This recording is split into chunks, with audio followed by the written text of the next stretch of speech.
Assalamualaikum warahmatullahi wabarakatuh. Alhamdulillah. Wassalatu wassalamu ala rasulillah. Segala puji dan puja kehadirat Allah subhanahu wa ta'ala. Berikan salawat dan taslim kepada Nabi besar Muhammad sallallahu ala alihi wa sahbihi wasallam. Selamat bergabung lagi teman-teman sekalian di medsos kita, di Khalid Basalam Official, baik di Facebook, di Instagram, di YouTube, dan juga teman-teman yang ada di Jerman yang sudah bergabung bersama kita semua insyaAllah. Kita akan coba membahas mengejar Lailatul Qadar. Dan ini tentu ada alasan kenapa tema ini dipilih, karena memang kita sudah masuk di 10 terakhir Ramadan. Dan kita sudah melalui tadi malam ke-21. Sementara memang kalau kita mengumpulkan riwayat-riwayat hadis yang ada, menyebutkan tentang Lailatul Qadar itu terjadi di malam-malam ganjil di 10 terakhir Ramadan. Jadi semalam sudah lewat malam 21, akan ada insya Allah besok malam 23, lusahnya lagi setelah itu 2 hari, ya, ada malam 25, kemudian malam 27 dan malam 29. Walaupun pendapat yang setelah kami kumpulkan semua umumnya tulisan tentang masalah ini lebih kuat tertuju kepada malam 27 atau sering kali terjadi di malam 27, tapi bukan mustahil dia berputar di malam-malam ganjil tersebut. Baik teman-teman sekalian, surah yang sangat masyhur dalam Al-Quran perlu kita bacakan terlebih dahulu karena memang surah inilah yang menjadi sebab juga bahasannya. Surah Al-Qadr yang sangat masyhur, 5 ayat. A'udzu billahi minasyaitonir rajim. Bismillahirrahmanirrahim. Inna anzalnahu fi lailatul qadr. Sesungguhnya kami benar-benar telah menurunkan Al-Quran pada malam Qadr itu. Dan Qadr artinya kemuliaan. Sebagian ulama mengatakan kemuliaannya karena turunnya Al-Quran. Wa ma adraka ma lailatul qadr. Apakah kalian tahu apa itu malam kemuliaan? Lailatul Qadri khairun min alfi syahr. Malam kemuliaan itu lebih baik daripada 1000 bulan. Tanazzalul malaikatu warruhu fiha bi'idni rabbihim min kulli amr. Pada malam itu turunlah semua malaikat-malaikat dan juga dipimpin atau pemimpin mereka Ruh atau Jibril dengan izin Tuhan mereka untuk menyelesaikan semua perkara. Salamun hiya hatta matla'il fajr. Dan dia akan penuh dengan kesejahteraan malam itu sampai terbitnya fajar. Teman-teman sekalian, di sini kita bisa lihat dari ayat ini. Kita bahas dulu 5 ayat ini. Ada penyebutan atau keutamaan tentang Al-Quran. Jadi surah ini sebenarnya turun fokus menjelaskan tentang masalah Al-Quran. Karena pada malam itulah Allah subhanahu wa ta'ala menurunkan Al-Quran. Pertama kalinya turun Al-Quran. Dan karena itu dikatakan dia qadar, punya kemuliaan. Dan saking mulianya Al-Quran, sampai-sampai ini berjalan terus kemuliaannya sampai hari kiamat. Jadi setiap terjadi malam Al-Qadr, yang berputar di malam-malam ganjil dan mayoritas terjadi di malam 27 tadi saya katakan, maka itu terus sampai menjelang hari kiamat dianggap malam mulia. Makanya Allah memberikan kedudukan tersendiri malam itu sampai semua amal yang dikerjakan akan lebih baik daripada 1000 bulan. Kemudian saking meriahnya malam itu sampai para malaikat dan Jibril pun disuruh turun oleh Allah subhanahu wa ta'ala ke bumi untuk menyelesaikan semua perkara-perkara, menentukan takdir-takdir. Dan itu malam itu akan penuh dengan kesejahteraan. Maknanya tidak akan pernah ada syaitan yang bisa membuat kejahatan pada malam itu sampai pagi. Malam ini teman-teman sekalian yang sedang kita bahas adalah malam yang lebih baik daripada 1000 bulan. Kata Mujahid, seorang tabi'in yang masyhur, bahwa yang dimaksud lebih baik daripada 1000 bulan yaitu malam Lailatul Qadar lebih baik dari 1000 bulan dari sisi amalan-amalan soleh. Apakah itu puasa, sholat, dan itu lebih baik daripada kita mengerjakannya selama 1000 bulan berturut-turut. Dan juga beliau mengatakan bisa bermakna 1000 bulan lebih baik daripada malam selain Lailatul Qadar. Oleh karena itu teman-teman sekalian, kita sangat dianjurkan untuk mengerjakan banyak perbuatan di malam itu. Akan kita paparkan insya Allah di puncak bahasan kita tentang masalah amalan-amalan apa yang harus kita kerjakan.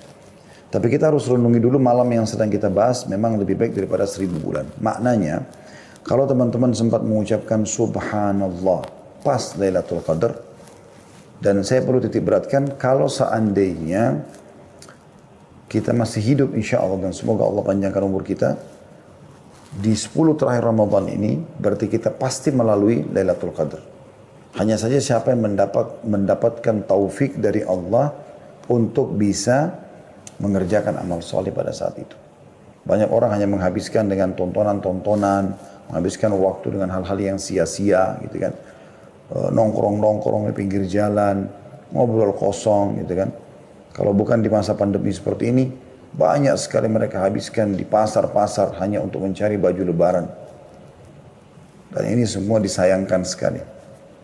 Oleh karena itu nanti kita jelaskan insya Allah di jenis-jenis amalan yang dikerjakan oleh Nabi SAW dan para sahabat, para salafus salih, ya, bagaimana mereka fokus justru di 10 terakhir itu dengan ibadah-ibadah. Dan bukan di pasar, bukan di jalan, sebagaimana banyak kaum muslimin lakukan itu. Dan di malam ini selain 1000 bulan teman-teman sekalian, juga turunnya malaikat. Dan ini tidak sembarangan untuk malaikat turun. Apalagi Allah SWT juga menyuruh Jibril untuk turun. Sebagaimana Allah katakan, tanazzalul malaikatu warruhu fiha biidni rabbihim min kulli amr. Malaikat turun ke muka bumi itu menandakan bahwa malam tersebut atau banyak keberkahannya dengan membawa rahmat dari Tuhannya. Malaikat setiap kali turun tentu membawa keberkahan dan rahmat. Sebagaimana malaikat membawa keberkahan ketika mendatangi halaqah ilmu. Sampai-sampai mereka meletakkan sayapnya karena ridho kepada para penuntut ilmu. Syaitan juga tidak bisa berbuat apa-apa sebagaimana sudah saya singgung sedikit tadi. Diambil daripada firman Allah SWT, salamun hiya hatta matla'il fajr. Malam itu adalah malam kesejahteraan sampai terbitnya fajr. Dan kata Mujahid, syaitan tidak bisa melakukan kejelekan atau mengganggu manusia pada malam tersebut sampai terbit matahari.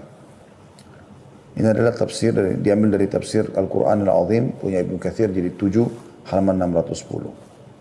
Ibnu Zaid dan juga Qatadah berkata pada malam Lailatul Qadar hanya ada kebaikan saja, tidak akan ada kejelekan sampai terbit fajar. Juga sama disebutkan dalam tafsir Ibnu Katsir jadi 7 halaman 611. Pada malam itu juga, ini malam mulia sekali, Allah Subhanahu wa taala tentukan takdir, ajal dan rezeki. Ibnu Katsir menyebutkan perkataan Qatadah dan ulama lain bahwasanya pada malam Lailatul Qadar diatur berbagai macam urusan. Ketika itu ajal dan berbagai rezeki ditetapkan.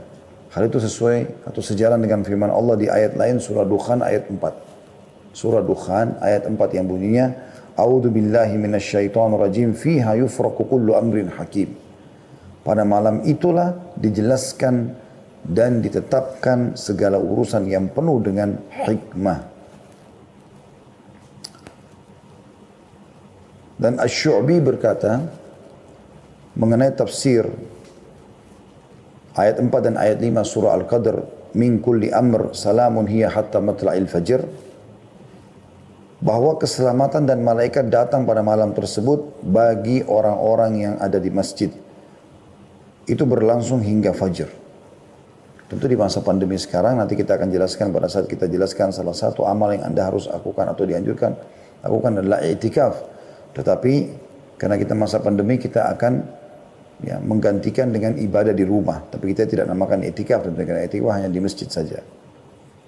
As-Sa'di berkata, berbagai hadis yang mutawatir membicarakan tentang keutamaan Lailatul Qadar dan dijelaskan bahwa malam tersebut terdapat di bulan Ramadan.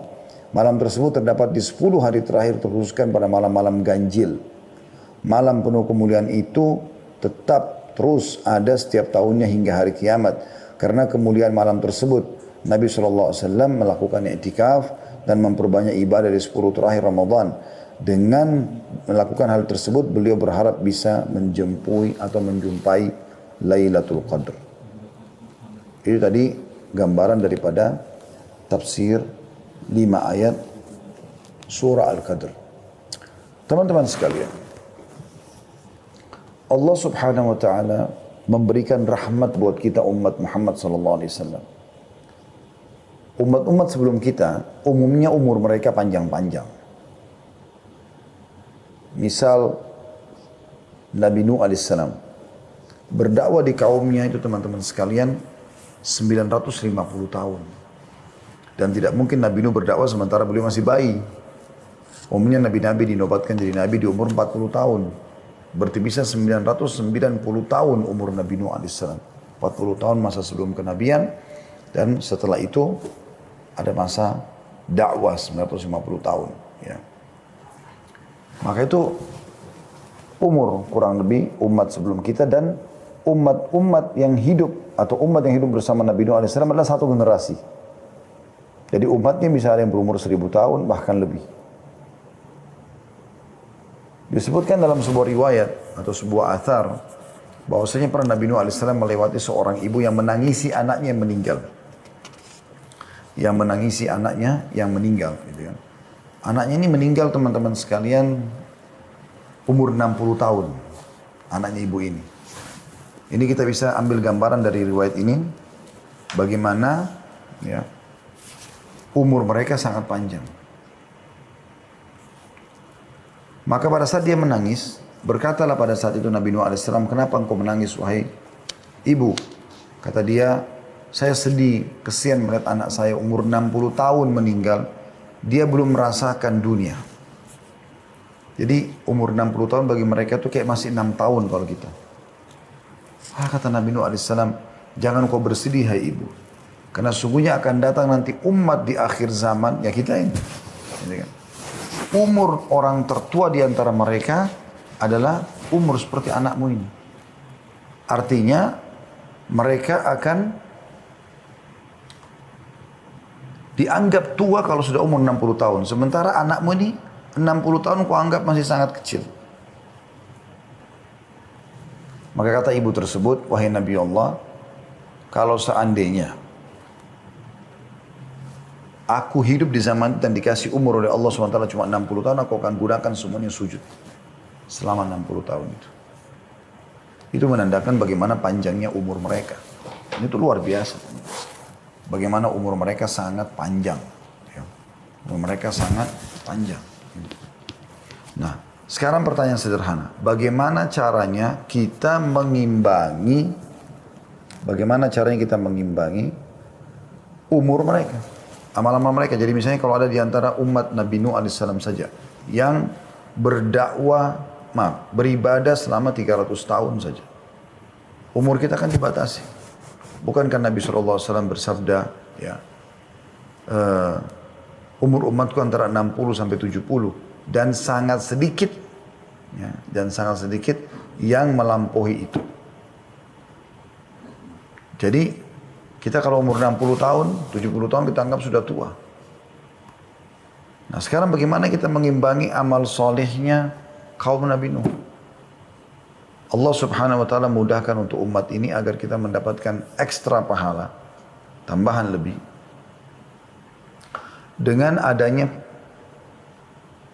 keutamaan yang diberikan di beberapa tempat kalau kita beribadah, kayak kasus kita ibadah di Masjid Haram Mekah 100.000 kali lipat pahala sholatnya, Masjid Nabawi 1.000 misalnya. Ya. Dan juga adanya Lailatul Qadr. Dan makna teman-teman sekalian lebih baik daripada 1000 bulan, artinya 1000 bulan itu kalau kita hitung kurang lebih tepatnya 84 tahun plus 3 bulan. Artinya sama ibadah apapun yang kita kerjakan di waktu itu dengan 83 tahun plus 4 bulan. Contoh, Teman-teman mengatakan subhanallah. Pas Lailatul Qadar, pahalanya sama dengan subhanallah diucapkan selama 83, 4 bulan. Atau 1000 bulan. Dia mengatakan astagfirullah, sama dengan astagfirullah selama 1000 bulan. Dia sedekah, ya, misalnya dengan sebagian hartanya. Maka dia sama dengan bersedekah misalnya 1 juta rupiah. Sama dengan dia bersedekah 1 juta rupiah itu selama 83 tahun plus 4 bulan. Dia membuka puasakan orang. Dia bakti sama orang tua. Dia jenguk orang sakit. Apa saja. Dia membantu orang susah. Menghilangkan kesedihannya, bisa menghiburnya. Dan segala macam hal yang dia kerjakan. Kalau di Lailatul Qadar, maka semuanya tentu akan dilipat gandakan sama dengan 1000 bulan. Anda bisa bayangkan itu. Sebagian ulama mengatakan, malam itu mulai diambil atau terhitung dari awal malam datang. Yaitu habis maghrib. Karena sudah mulai gelap. Biasanya orang sudah membahasakan malam.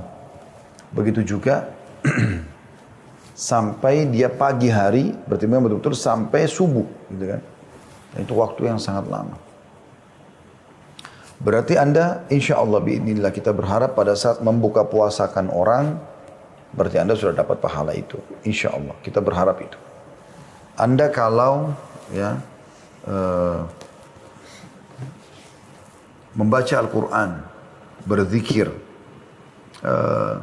bersedekah, apa saja amal yang kita kerjakan, lebih baik daripada 1000 bulan. Dan ini luar biasa. Dia hanya terjadi setahun sekali. Baik, Ustaz, apakah saya boleh kalau begitu fokus ibadah di malam-malam ganjilnya saja? Jawaban kami tidak tentunya. Kenapa tidak, Ustaz? Kan malam Lailatul Qadar hanya terjadi di malam-malam ganjil. Ya, karena bisa saja perhitungan manusia bisa luput. Bisa saja justru yang Anda anggap itu ganjil ternyata genap. Saya sendiri kemarin hampir luput. Saya mengingat kalau itu adalah malam 21, teman-teman sekalian. Saya bahkan sempat berpikir itu adalah malam 20. Ternyata sudah puasa yang ke-20, malamnya sudah 21. Ada seorang sahabat dekat saya, Dr. Yusuf Bahuth, hafizahullah, beliau salah satu dosen di Ummul Qura di bagian tafsir ya. Beliau mengirimkan kepada saya itu. Datanya malam hari ini, hari Rabu, akan masuk malam ke-21 dan itu akan masuk Lailatul Qadar. Subhanallah. Saya baca itu terus saya teringat, oh iya sudah malam 21 rupanya. Ya. Maka kita dianjurkan memperbanyak bacaan Allahumma innaka afuun tuhibbul afwa fa'fu anni, kan gitu. Dan itu kita dianjurkan ucapkan, nanti akan kita sebutkan termasuk dalam amal-amalan yang dianjurkan untuk diucapkan. Jadi teman-teman sekalian, memang ini sangat mahal dan kebetulan alhamdulillah, semoga Allah mudahkan kita mendapatkan. Kita sekarang berada di 10 terakhir Ramadan. Dimanapun Anda berada di muka bumi ini, ya setahu saya ya, pada tahun ini hampir semuanya sama mulai berpuasanya. Ya, insya Allah. Maka mudah-mudahan juga secara bersamaan. Karena kalau ada yang baru puasa 22 misalnya, berarti dia malam 23, yang satunya sudah malam 24, atau puasa 24 berarti sudah malam 25. Maaf, dia ada yang berpuasa 22, malamnya 23, ada yang berpuasa hari ke-23 berarti malam 24. Ini yang mana Lailatul Qadarnya, gitu kan? Kuasa Allah Subhanahu wa taala. Tapi bi fadlillah azza wajalla ini malah terjadi hampir serentak, gitu kan? Oleh karena itu, Nabi SAW fokus mengejar Lailatul Qadar dengan cara mengikat diri selama 10 hari berturut-turut tidak terkecuali, itu dengan ibadah. Mengikat diri di masjid dengan i'tikaf, ya. Demi untuk mengejar Lailatul Qadar. Karena dengan kita fokus ke 10 hari itu, maka dipastikan mau genap, mau ganjil, kita akan coba fokus beribadah. Maka insya Allah kita pasti akan mendapatkannya dengan izin Allah SWT. Dibandingkan dengan Anda hanya nebak-nebak. Ya, saya pernah ada di satu kota dan ternyata subhanallah di kota itu tiba-tiba saja saya lihat di habis sholat tarawih di malam 27, orang-orang pada bagi-bagi makanan segala macam gitu. Lalu mereka mengatakan, sudah Lailatul Qadar. Padahal mungkin sebelumnya mereka malas beribadah. Mudah-mudahan kita berharap Allah karunia kepada mereka, tapi masalahnya adalah bisa saja luput dari mereka. Mungkin di malam 23 terjadi, mungkin di malam 25. Kan begitu. Jadi harusnya kita fokus 10 hari tersebut. Baik, kita akan masuk teman-teman lebih dalam tentang amalan-amalan apa yang dikerjakan pada saat Lailatul Qadar. Ini penting sekali ya. Yang paling ditekankan sekali adalah Anda sholat malam. Apakah itu tarawih atau Anda kerjakan tahajudnya. Apa bedanya Ustaz tarawih sama tahajud? Beda. Dari sisi istilah dan juga waktunya.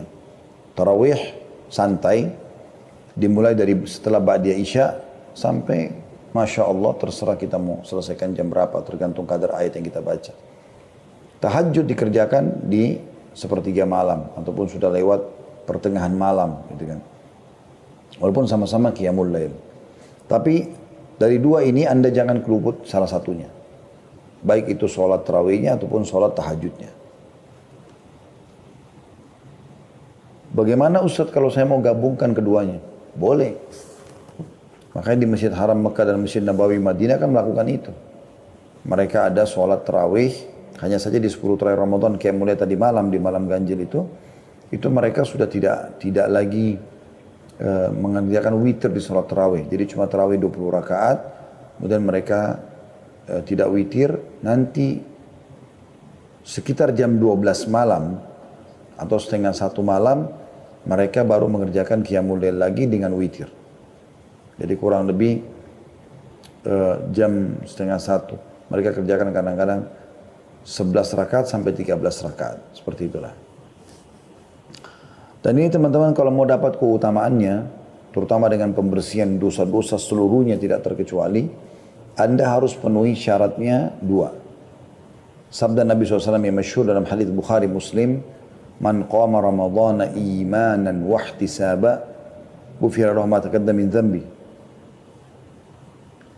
Barang siapa yang mendirikan malam Ramadan karena keimanan dan mengharapkan pahalanya, dibersihkan dosa-dosa yang telah lalu. Dan di Lailatul Qadar lebih ditekankan lagi, karena kata Nabi SAW, Man qama Lailatul Qadri imanan wahtisaba, ghufira lahu ma taqaddama min dhanbi. Barang siapa yang bangun di malam Lailatul Qadar karena keimanan dan mengharap pahalanya, maka dosanya yang lalu akan diampuni.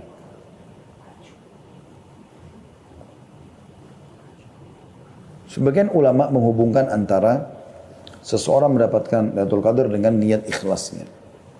Kapan dari awal dia berharap sekali Allah berikan Lailatul Qadar, maka Allah akan mudahkan. Imam Nawawi rahimahullah berkata, aku sangat menunggu Lailatul Qadar, dan satu waktu aku lagi tertidur di malam ganjil, dan kebetulan atap rumahku terdiri dari pelapa-pelapa kurma, jadi ada celah-celahnya, gitu kan.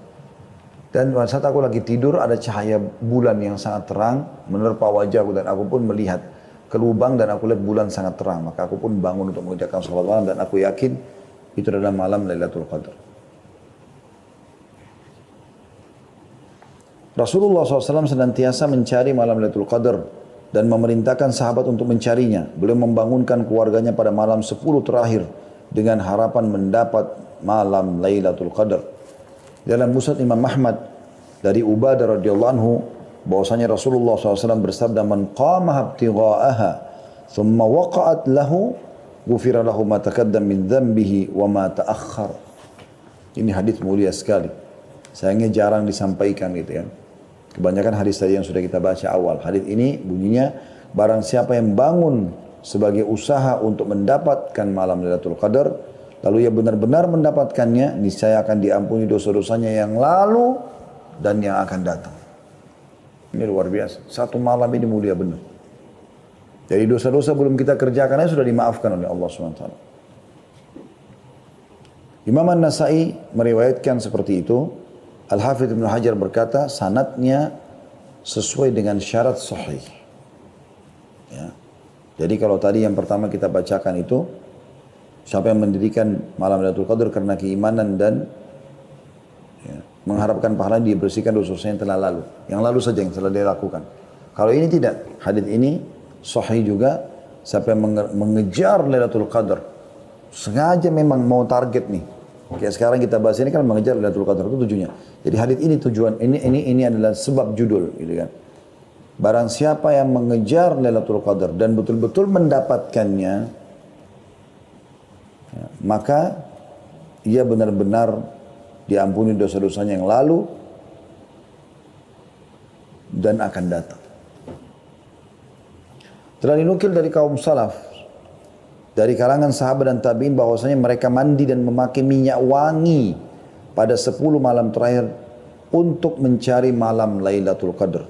Malam yang telah dimuliakan dan diangkat derajatnya oleh Allah SWT. Jadi mereka bahkan sampai pada tingkat mengemas malam itu dengan baik.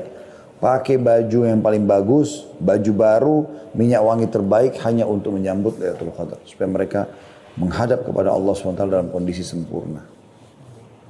Seperti itulah. Jadi orang-orang yang suka nyanyiakan waktunya, umurnya, kejar apa yang terluput dalam hidupmu dengan Lailatul Qadar. Ya. Sebab malam ini adalah pengganti umur. Belum tentu umur kita sampai 1000 bulan. Dan insya Allah mudah-mudahan lebih dari itu. Tetapi permasalahannya, banyak orang yang tidak sampai ke situ. Memang umurnya sudah dipatok oleh Nabi SAW antara 60 sampai 70. Walaupun lebih, sangat sedikit. Maka dia seperti pengganti umur kita semuanya dengan beramal saleh pada saat itu. Taubat pun seperti taubat 1000 bulan. Barang siapa yang tidak mendapat kebaikan pada malam itu, niscaya mereka manusia yang paling rugi. Dan malam ini sekali lagi berjalan untuk datang di 10 akhir Ramadan dan lebih banyak terjadi di malam-malam ganjil. Berdasarkan hadis dan sering kali terjadi di malam 27. Tapi tidak harus dipatok di situ ya. Berdasarkan riwayat Muslim dari Ubay bin Ka'ab radhiyallahu anhu bahwasanya ia berkata, demi Allah sungguh aku mengetahui datangnya malam itu. Yaitu pada malam yang Rasulullah SAW memerintahkan kami untuk menghidupkannya. Tepatnya pada malam ke-27. Sampai-sampai Ubay radhiyallahu anhu bersumpah untuk hal itu. Beliau berkata, aku dapat mengenalnya melalui tanda-tanda dan alamat yang diberitakan Rasulullah SAW kepada kami. Yaitu matahari terbit tanpa cahaya yang menyilaukan pada pagi harinya.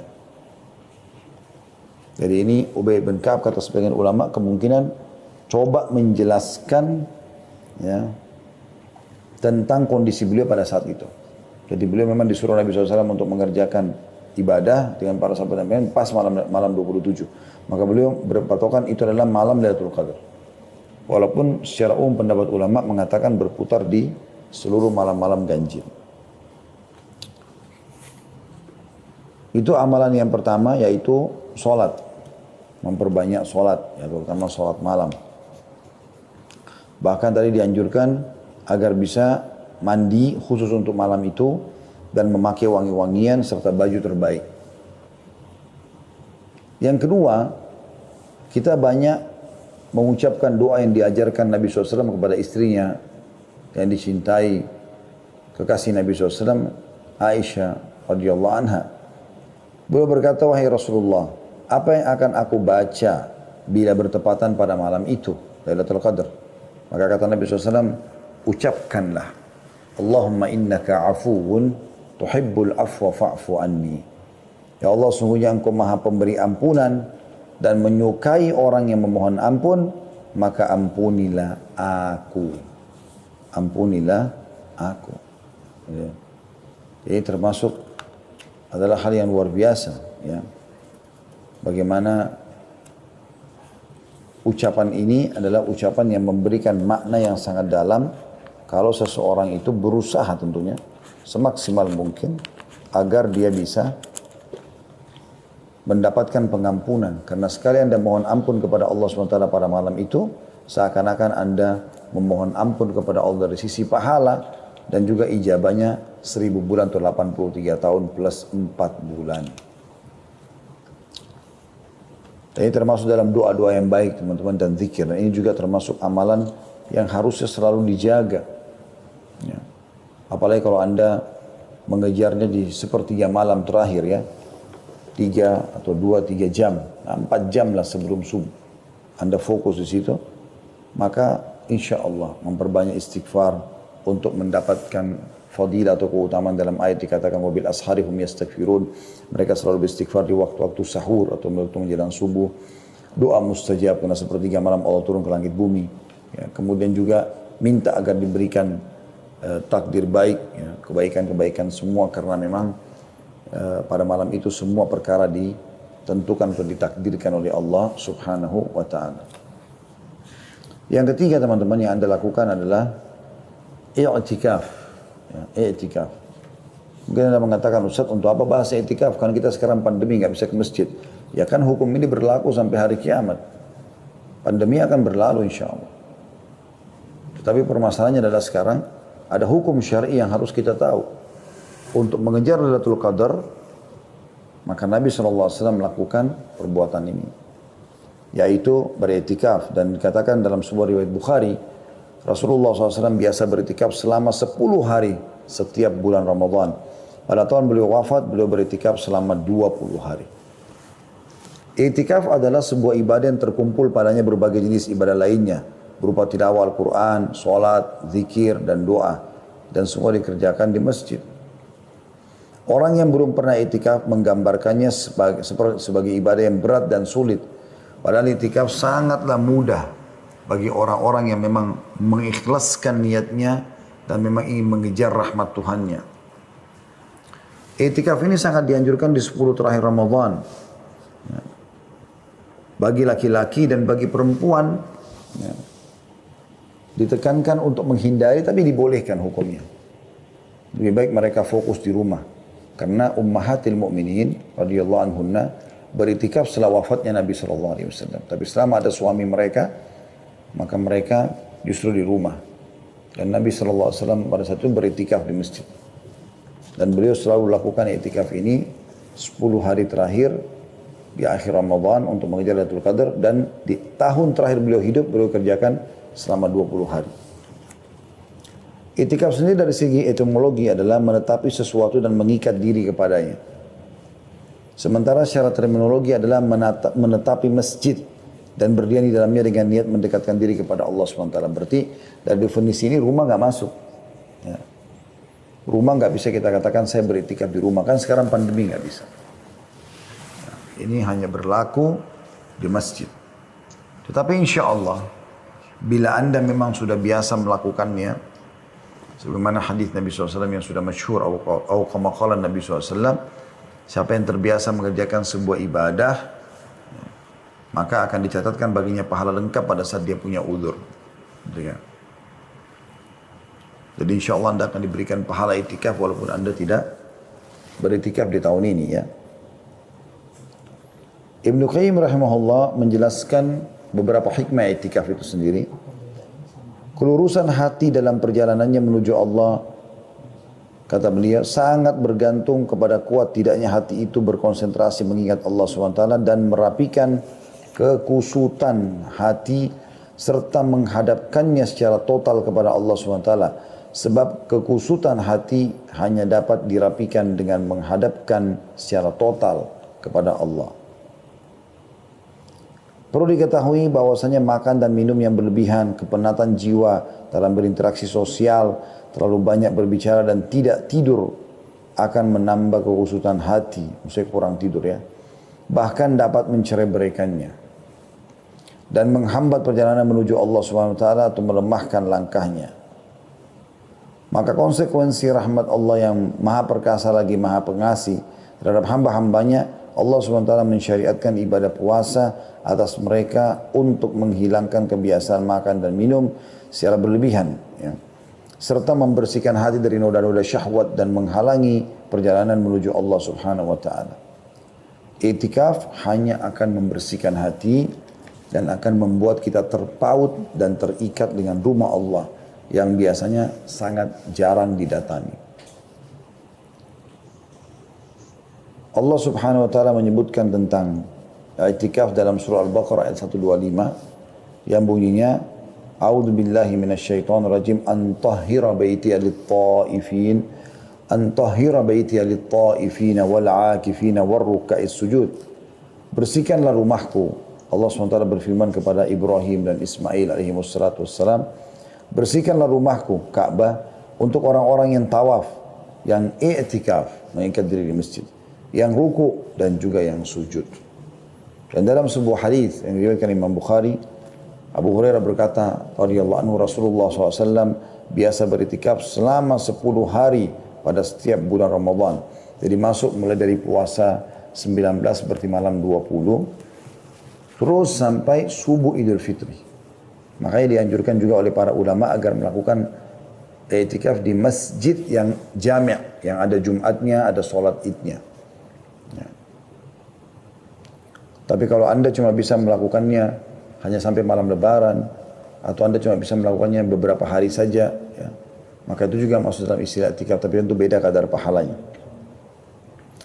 Dan di tahun atau pada tahun di mana beliau wafat, maka beliau beritikaf selama 20 hari. Aisyah juga berkata radhiyallahu anha, Rasulullah SAW biasa beritikaf pada setiap bulan Ramadan. Manakala selesai sholat subuh, beliau segera memasuki tempat i'tikafnya. Ya. Hadis ini riwayat Bukhari Muslim. Disebutkan juga dalam riwayat lain hingga beliau juga beritikaf pada 10 terakhir bulan Syawal. Diriwayatkan oleh Bukhari Muslim. Riwayat ini memberikan penjelasan kepada kita sebenarnya i'tikaf boleh juga dikerjakan walaupun bukan di bulan Ramadan. Karena Nabi SAW pernah kerjakan juga di bulan Syawal sebagaimana riwayat Bukhari Muslim. Tapi yang diprioritaskan adalah di 10 terakhir Ramadan karena mengejar Lailatul Qadar tadi. Juga Aisyah menuturkan radhiyallahu anha, Rasulullah SAW biasa beritikaf pada 10 hari terakhir bulan Ramadan. Hal itu beliau lakukan hingga beliau wafat. Lalu setelah beliau wafat, para istri-istri beliau juga melakukannya sepeninggal mereka atau beliau, sepeninggal beliau. Hadis riwayat Bukhari Muslim. Artinya perempuan boleh beriktikaf, tapi harus dipastikan iktikaf di masjid karena dia nginap selama 24 jam. Ya, bahkan makan dan minumnya pun di masjid gitu kan. Cuma dia jaga kebersihan masjid. Maka ini bagian daripada syariat. Tetapi seorang istri harusnya tidak mengerjakannya selama suaminya masih ada sampai suaminya wafat. Atau memang suaminya mengajak dia bersama-sama untuk i'tikaf, itu lain. Ya. Dan teman-teman sekalian, tentu i'tikaf tidak harus dipaksakan karena dia hukumnya sunnah muakkadah. Tetapi misal kalau seseorang memang tidak bisa tinggal di masjid, kayak kasus sekarang juga termasuk kita pandemi.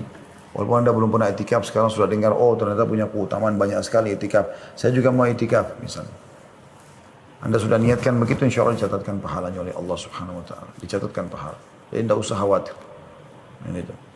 Walaupun kita tidak bisa i'tikaf di masjid sekarang, tapi hukum ini kan anda pelajari supaya anda bisa terapkan di tahun-tahun yang akan datang. Ya, seperti itulah kurang lebih. Pada saat i'tikaf, anda sangat dianjurkan untuk memperbanyak ibadah, terutama sholat tadi. Ya, kemudian tilawah Al-Quran, membaca buku-buku ahli ilmu, halaqah majlis ilmu kalau ada yang dibuat oleh ulama di masjid yang kebetulan i'tikaf. Menjauhkan diri dari segala macam ya, perkataan sia-sia, mencela, mencaci maki, tontonan-tontonan yang tidak baik. Ya. Berdiam di tempat i'tikaf berdasarkan riwayat Imam Muslim dari Nafi'. Ia berkata, Abdullah bin Umar menunjukkan kepadaku tempat yang dipakai Rasulullah SAW beritikaf dalam masjid. Dan beliau tidak keluar sama sekali. Sampai pernah kedatangan istrinya saja, Sofia, lalu Nabi SAW temui di masjid. Nabi tidak pulang ke rumah. Nanti pada saat sudah mau pulang baru beliau antar untuk menjaga saja atau berjaga-jaga keamanan. Habis itu beliau kembali lagi ke dalam masjid. Banyak juga orang i'tikaf sebenarnya dijadikan ajang untuk tidur aja terus. Jadi cuma pindah dari rumahnya ke masjid. Tapi di masjid tidak seperti itu, harusnya dia aktif. Istirahat boleh, tapi jangan sampai luput ya perbuatan-perbuatan kebaikan yang harus anda lakukan dari zikir, dari berdoa, dari bertobat dan seterusnya. I'tikaf kalau anda sedang i'tikaf bisa ada beberapa hal yang dibolehkan. Yang pertama, keluar dari tempat i'tikaf untuk suatu keperluan yang mendesak. Berdasarkan hadis sahih dari Aisyah radhiyallahu anha, ia berkata, tuntunan bagi orang yang i'tikaf untuk tidak menjenguk orang sakit, tidak menghadiri penyelenggaraan jenazah, tidak menyentuh dan mendekati para istri, tidak keluar dari tempat i'tikaf kecuali untuk suatu keperluan mendesak. hadis riwayat Abu Daud dan dikatakan oleh Ibnu Hajar para perawinya tidak bermasalah. Kalau darurat sekali, Anda tidak masalah keluar. Pernah juga Hasan Basri rahimahullah mengirim informasi kepada murid-muridnya untuk mendatangi seseorang yang sedang sakit. Jadi supaya jenguk dan hibur dia gitu. Rupanya ada satu muridnya, kalau tidak salah namanya lupa juga, nama muridnya Hasan Basri ini. Di masjid, dia juga orang soleh. Hasan Basri titip supaya pergi jemput juga orang itu di masjid. Waktu mau dijemput, rupanya mereka bilang gitu. Atau dia bilang sama teman-temannya, saya lagi itikaf, nggak mungkin saya tinggalkan, kalian aja yang pergi. Lalu Hasan Basri dengar, lalu dia bilang, sampaikan kepada orang itu. Kalau menyelesaikan hajat seorang muslim lebih baik daripada sekian amal soleh yang kau kerjakan. Termasuk itikaf itu, maka dia pun keluar untuk memenuhi hajat saudaranya. Jadi ada yang berkata, mendesak dia untuk mengejar juga pahala itu pun dia tidak berlama-lama, dia balik lagi. Boleh makan, boleh minum, dan tidur dalam masjid dengan menjaga kebersihan tentunya. Itu yang kedua. Yang ketiga, berbicara yang dibolehkan dengan orang lain untuk suatu keperluan, ngobrol-ngobrol tentang masa depan dan sesuatu, ya, diskusi. Selama bukan hal yang haram. Yang keempat, merapikan rambut, memotong kuku, membersihkan badan, mandi, kamar mandi boleh, pakai sabun, sampo segala macam. Mengenakan pakaian bagus dan memakai minyak wangi. Berdasarkan hadits Aisyah radhiyallahu anha, dia berkata saat Rasulullah SAW sedang i'tikaf di dalam masjid, beliau mengeluarkan kepalanya dari sela-sela kamar. Kemudian aku mencuci kepala beliau. Dalam riwayat lain, kemudian aku merapikan rambut beliau. Hadis Bukhari Muslim. Jadi dulu rumah Nabi SAW, rumah Aisyah, yang Aisyah tempati, rumah Nabi SAW tentunya, dengan masjid itu kayak satu tembok. Cuman ada pintu dan ada jendela, ya, di mana Nabi SAW bisa keluar masuk di situ. Maka waktu lagi i'tikaf, Nabi SAW sandar ke tembok itu, kemudian memasukkan kepalanya ke dalam rumah alaihissalam.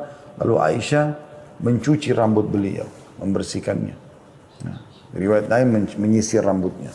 Berarti kan memang tetap harus menjaga kebersihan, bukan berarti kita tinggal di masjid lalu tidak mandi, tidak bersihin badan, tidak ganti baju. Ya. Boleh juga kalau ada istri yang menjenguk, datang atau anak-anak diantar pulang.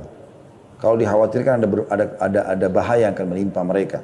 Sebagaimana pernah terjadi waktu Sofia mengunjungi Nabi SAW, maka beliau pun mengantar pulang Sofia. Hadis yang masyhur, hadis Bukhari Muslim. Pada saat Nabi SAW sedang mengantar Sofia pulang, lalu ada dua orang Ansar tergesa-gesa melangkahkan kakinya, ya seakan-akan mengejar Nabi SAW, gitu kan? Nah pada saat mendekat, Nabi SAW mengatakan ala rizkikuma, pelan-pelan aja. Inna Sofia binti Huyai, ini yang bersama saya Sofia binti Huyai, ini istri saya. Maka mereka mengatakan maha suci Allah ya Rasulullah. Maksudnya kami nggak akan berpikir macam-macam. Kata Nabi SAW, hati-hatilah, karena syaitan mengalir, ya, di dalam tubuh manusia sebagaimana mengalirnya darah atau mengalir di aliran darah manusia. Jadi bisa saja membuat kalian nanti sangka buruk. Tapi sikap Nabi SAW di sini, ya, itu mengantar pulang istrinya dibolehkan. Kemudian sebagian ulama juga menyebutkan tentang perkara-perkara yang dimakruhkan bagi orang itikaf, yaitu jual beli. Tapi tidak haram di sini. Asal dia jangan di dalam kotak masjid yang dipakai sholat, tapi mungkin di terasnya, ya. Kemudian berbicara yang mendatangkan dosa dan juga diam dan tidak berbicara sama sekali dengan meyakini bahwasanya diam itu ibadah. Nah ini keliru. Tapi aja dia ngomong, ngobrol segala macam beraktivitas seperti biasa. Jadi orang itikaf juga bukan penjara, tapi tempat untuk dia menikmati hidupnya tapi dalam kebaikan gitu. Nah ini tentu saya ambil dari buku Risalah Puasa Nabi Syekh Muhammad bin Shalih Al-Munajjid dan Syekh Abdullah Saleh, ya. Nah, ini buku ini saya bedah atau saya ambil khusus masalah itikafnya. Itu ada disebutkan di halaman 33 tentang masalah jual beli, ya, yang dianggap makruh di sini, ditulis oleh atau dinukil dari para ulama. Kemudian perkara-perkara yang membatalkan itikaf juga ada. Yang pertama, keluar dari masjid dengan sengaja tanpa keperluan, sekalipun hanya sekali, dianggap itikafnya batal. Kalau dia masuk lagi berarti dia kayak itikaf baru gitu. Yang kedua, bersetubuh. Kalau dia pulang ke rumahnya dia biologi sama istrinya, maka dianggap batal itikafnya. Yang ketiga, gila dan mabuk. Yang keempat, haid dan nifas bagi kaum wanita, kalaupun dia itikaf, disebabkan hilangnya syarat bersuci, maka dia harus keluar dari masjid. Yang kelima, murtad. Ya. ini berarti sudah tidak ada lagi i'tikaf bagi dia. Kalau waktu memasuki i'tikaf dan waktu keluar, bila seseorang memasuki masjid dan berniat untuk taqarrub ilallah atau mendekatkan diri kepada Allah Subhanahu wa taala, maka ia telah terhitung beritikaf hingga keluar dari masjid.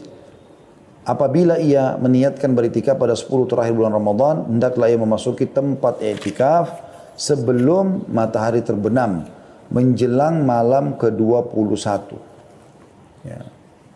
Tadi saya keliru, saya luruskan. Tadi saya sempat bilang puasa ke-19 malam ke-20 ya. Tapi di sini disebutkan puasa ke-20 berarti malam ke-21 berarti kemarin ya. Dan meninggalkan tempat i'tikaf pada hari terakhir bulan Ramadan setelah matahari terbenam di malam lebarannya. Tapi ada juga yang mengatakan keluarnya di Idul Fitri itu lebih afdal. Jadi dia pagi hari habis subuh Idul Fitri atau sebelum subuh dia sudah mandi, dia sudah pakai baju bersih, subuh lalu dia tunggu sampai sholat Idul Fitri, kemudian baru dia pulang.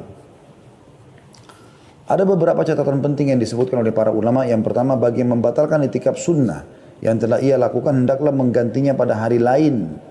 Berdasarkan amalan Rasulullah SAW yang mengganti i'tikaf bulan Ramadan pada bulan Syawal. Sebagaimana yang telah disebutkan pada hadits Aisyah baru lalu ya. Atau baru tadi sudah disebutkan. Sementara bagi yang membatalkan nazar i'tikaf yang tengah dilakukannya, maka ia wajib menggantinya. Jadi kalau dia i'tikaf sunnah, maka sunnah juga dia menggantikan di bulan lain. Kalau itu adalah nazar, misalnya kalau saya sembuh penyakit saya mau ya i'tikaf di masjid 3 hari, maka ini dia harus melakukan. Kalau dia tidak bisa, dia masih sakit misalnya, maka dia wajib melakukan di hari lain. Tapi kalau sunnah, maka sunnah juga dikerjakan atau digantikan di hari lain. Itu yang pertama. Yang kedua, kaum wanita boleh beriktikaf di dalam masjid jika terjaga dari fitnah dan diizinkan oleh suaminya jika bersuami ya, orang tuanya, ayahnya kalau belum menikah. Jika ia beriktikaf tanpa izin suaminya, maka ia boleh diusir dari masjid tanpa ada perbedaan pendapat dalam masalah ini. Demikian dituturkan oleh An-Nawawi. Karena dia melanggar, dia nusyud, nggak boleh. Hukum-hukum yang berkaitan dengan i'tikaf bagi kaum lelaki juga berlaku bagi kaum wanita. Hanya saja i'tikaf kaum wanita otomatis batal jika mereka haid. Dan mereka boleh melanjutkannya jika sudah suci. Kalau masih pas 10 terakhir Ramadan ya. Dan hendaknya kaum wanita menirai tempat i'tikafnya dengan kemah dan memilih tempat yang tidak dipakai untuk sholat bagi kaum pria. Selanjutnya yang ketiga, barang siapa yang bernadar beriktikaf di Masjidil Haram, Mekah, ia tidak boleh menunaikannya di masjid lain. Kalau misalnya dia nazar, dia mengatakan, saya kalau sembuh dari penyakit, saya mau i'tikaf 2 hari di Masjid Haram Mekah. Lalu sembuh betul, dia nggak boleh ganti masjid lain. Karena Masjid Haram lebih mulia daripada masjid yang lain, tidak bisa diganti. Jika ia bernazar beriktikaf di Masjid Nabawi, ia wajib menunaikannya di Masjid Nabawi. Atau boleh di Masjidil Haram. Kenapa? Karena Masjid Haram lebih mulia daripada Masjid Nabawi. Maksudnya lebih banyak pahalanya. Jika ia bernazar beriktikaf di Masjid Aqsa, maka ia boleh menunaikannya di salah satu dari 3 masjid. Masjid Haram Mekah, Masjid Nabawi atau Masjid Aqsa. Karena Masjid Aqsa keutamanya lebih di bawah lagi dari 2 masjid tadi. Sementara bagi yang bernazar beriktikaf di selain 3 masjid tersebut dan tidak menentukan masjid tertentu, ia boleh menunaikannya di masjid mana saja. Tapi ini nazar ya. Karena nazar kan hukumnya wajib ditunaikan. Misalnya tadi saya kasih contoh, kalau saya sembuh penyakit, saya akan i'tikaf 2 hari di masjid ini dan itu. Misalnya. Sebab Allah SWT tidak menjadikan tempat tertentu untuk melakukan ibadah, dan juga semua masjid sama saja keutamanya kecuali 3 masjid tersebut. Jadi kalau misalnya kita mengatakan saja kalau saya sembuh, saya mau i'tikaf di masjid 3 hari. Dia tidak sebutkan masjidnya, maka di sini masjid manapun boleh dilakukan. Kata Syekh Muhammad di sini, wahai saudaraku, segeralah menghidupkan sunnah Nabi ini dan memasyarakatkannya di tengah-tengah keluarga, kerabat dekat, saudara-saudara dan teman-temanmu, serta di tengah masyarakatmu. Semoga Allah SWT menuliskan pahala bagimu dan pahala bagi orang-orang yang mengamalkannya. Dalam sebuah riwayat At-Tirmidzi, dan dinyatakan hasan olehnya, dari Kathir bin Abdullah, dari kakeknya bahwa Rasulullah SAW berkata kepada Bilal bin Harith, ketahuilah, ia bertanya, wahai Rasulullah, apa yang harus ku ketahui? Rasulullah SAW bersabda, man ahya sunnatan min sunnati qad umitat ba'di kana lahu minal ajri mithla man amila biha ghaira an yunqasa min ujurihim syai'a. Barang siapa yang menghidupkan salah satu sunnahku yang telah diabaikan maka ia akan memperoleh pahala seperti orang yang mengerjakannya tanpa dikurangi dari pahala mereka sedikit pun. Di sisi lain, beberapa faedah yang dapat dipetik dari sunnah itikaf adalah pembinaan jiwa dan melatihnya dalam mengerjakan ketaatan. Hal ini sangat dibutuhkan oleh kaum muslimin, terutama secara khusus da'i.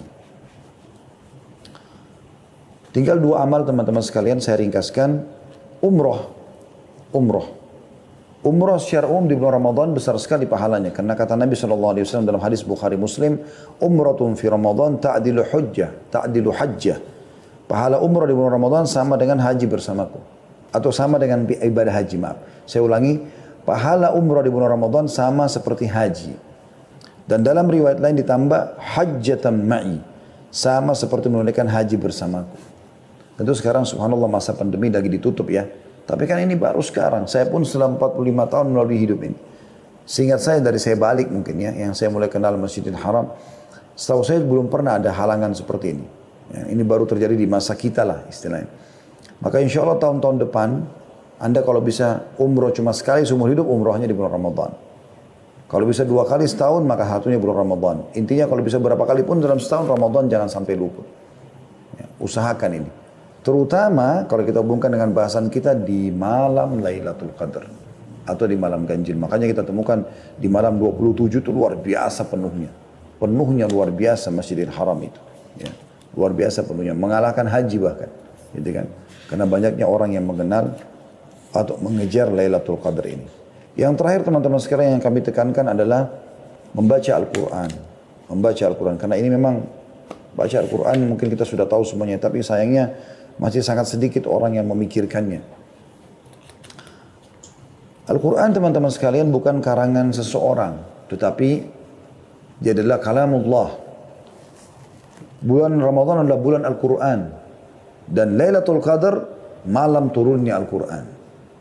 Ini poin yang sangat penting. Kita semua dianjurkan memperbanyak membaca Al-Quran, mengkhatamnya. Di antara salafus soleh ada yang menyibukkan diri dengan hal-hal yang berkaitan dengan Al-Quran, mulai membaca, mempelajari, dan mentadaburinya. Bahkan malaikat Jibril alaihissalam memperdengarkan Al-Quran setiap malam kepada Rasulullah SAW di bulan Ramadan. Uthman bin Affan radhiyallahu anhu mengkhatam Al-Quran setiap hari pada bulan Ramadan. Jadi 30 kali khatam kalau 30 hari. Allah musta'an atas kekurangan kita. Semoga Allah mudahkan kita seperti beliau. Di antara salafus saleh ada yang mengkhatam Al-Quran dalam sholat tarawih tiap 3 malam sekali. Ada yang mengkhatam tiap 7 malam sekali. Ya. Dan ada yang mengkhatamnya setiap 10 malam sekali. Mereka selalu membaca Al-Quran baik di dalam sholat maupun di luar sholat. Dan Imam Syafi'i mengkhatam Al-Quran sebanyak 60 kali di luar sholat pada bulan Ramadan. 60 kali, ya berarti dalam satu hari 2 kali khatam, gitu kan? Karena Al-Quran itu sekitar 6.229 ayat, kurang lebih seperti itu ya. Maka kalau Anda membacanya, targetnya adalah menyelesaikan 6.000, ya, tadi 229 ayat dalam berapa jam misalnya, maka Anda bisa membaca seperti Imam Syafi'i, sehari 2 kali. Atau seperti Utsman bin Affan sehari sekali gitu kan. Sementara Al-Aswad juga mengkhatamnya selama sebanyak 2 hari sekali. Ya. Ibnu Rajab menjelaskan, ada sebuah hadis yang berbunyi, Nabi SAW bersabda, siapa yang mengkhatam Al-Quran kurang dari 3 hari maka dia tidak memahaminya. Kata beliau, larangan mengkhatam Al-Quran kurang dari 3 hari tertuju bagi orang yang membiasakannya. Selalu saja dia tiap hari kerjakan itu. Ya. Adapun pada waktu-waktu yang utama seperti bulan Ramadan, terkhusus lagi pada malam-malam yang diperkirakan sebagai malam Lailatul Qadar, atau di tempat-tempat yang utama seperti Mekah, bagi yang selain warga Mekah, maka dianjurkan agar memperbanyak membaca Al-Quran, supaya mendapat keutamaan pada waktu dan tempat tersebut. Nah, ini pendapat Imam Ahmad, Ishaq, dan juga ulama-ulama lainnya. Nah, ini sangat ditekankan. Dalam membaca Al-Quran teman-teman dianjurkan untuk menangis. Anda tentu bisa menangis kalau Anda memahami maknanya. Makanya baca, sekarang alhamdulillah di zaman kita aplikasi Al-Quran dengan terjemahannya gitu kan. Karena disebutkan dalam hadis ya, Bukhari bahwasanya Nabi SAW pernah berkata kepada Abdullah bin Mas'ud, "Lu bacakanlah Al-Quran untukku." Maka Abdullah bin Mas'ud mengatakan, "Ya Rasulullah, aku bacakan untuk Anda sementara ayat ini. Al-Quran turun kepada Anda." Kata Nabi SAW, "Aku ingin dengar dari orang lain." Maka Abdullah bin Mas'ud pun membaca surah An-Nisa sampai dia mengatakan dari awal An-Nisa sampai tiba di ayat 41 yang bunyinya a'udzubillahi minasyaitonir rajim. Fa kaifa idza ji'na min kulli ummatin bi syahidin wa ji'na bika 'ala haula'i syahida. Maka bagaimana hai Muhammad, ya, orang-orang kafir itu apabila kami mendatangkan seorang saksi dari tiap-tiap umat dan kami mendatangkan kamu hai Muhammad sebagai saksi atas mereka. Maka Nabi SAW mengatakan kepadaku, kata Abdullah bin Mas'ud, hasbuk, cukup sampai situ kau baca. Aku pun menoleh ke arah beliau, ternyata kedua mata beliau meneteskan air mata.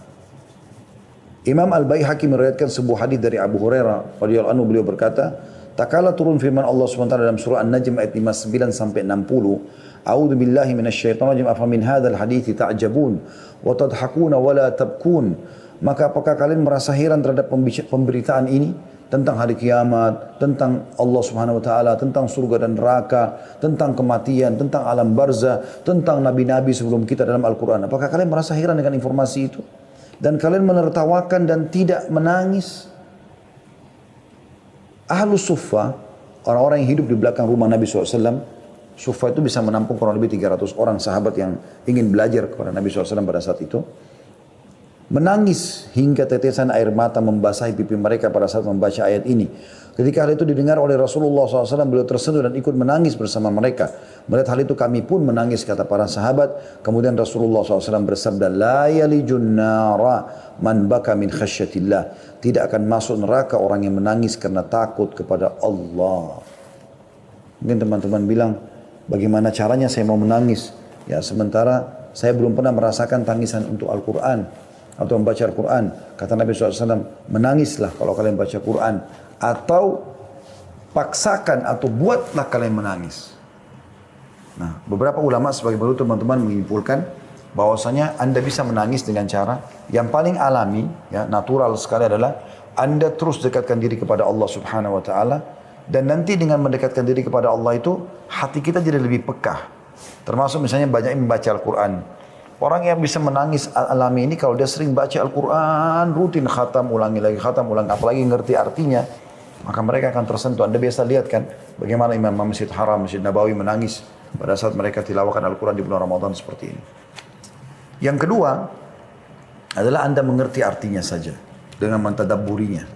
Tapi ini memang Anda betul-betul ikhlas membacanya, maka Anda bisa menangis tentunya.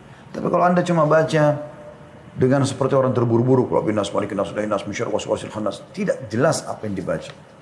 Sementara kita disuruh warattilil Qur'ana tartila. Tartilkan Al-Quran itu pelan-pelan. Qul a'udzu birabbin nas, berhenti. Malikin nas, berhenti. Ilahin nas, berhenti. Seperti itulah kita berikan haknya semua. Semoga teman-teman sekalian kita termasuk orang yang diberikan taufiknya untuk bisa mendapatkan Lailatul Qadar. Baik, maaf teman-teman, di Jerman saya tidak bisa lanjutkan karena tinggal 4 menit lagi kita berbuka puasa di Jakarta. Teman-teman juga yang mengikuti live kita akan berbuka puasa, saya pun begitu, kita akan siap-siap dengan tim insya Allah. Jadi untuk itu saya mengundurkan diri dan saya berterima kasih kepada seluruh teman-teman yang sudah partisipasi. Insya Allah kita akan ketemu lagi di acara kita nanti malam. Anda bertanya, kami menjawab kurang lebih jam 20.00. Begitu saja teman-teman sekalian. Subhanakallahumma bihamdika asyhadu an la ilaha illa anta astaghfiruka wa atubu ilaik. Wassalamualaikum warahmatullahi wabarakatuh.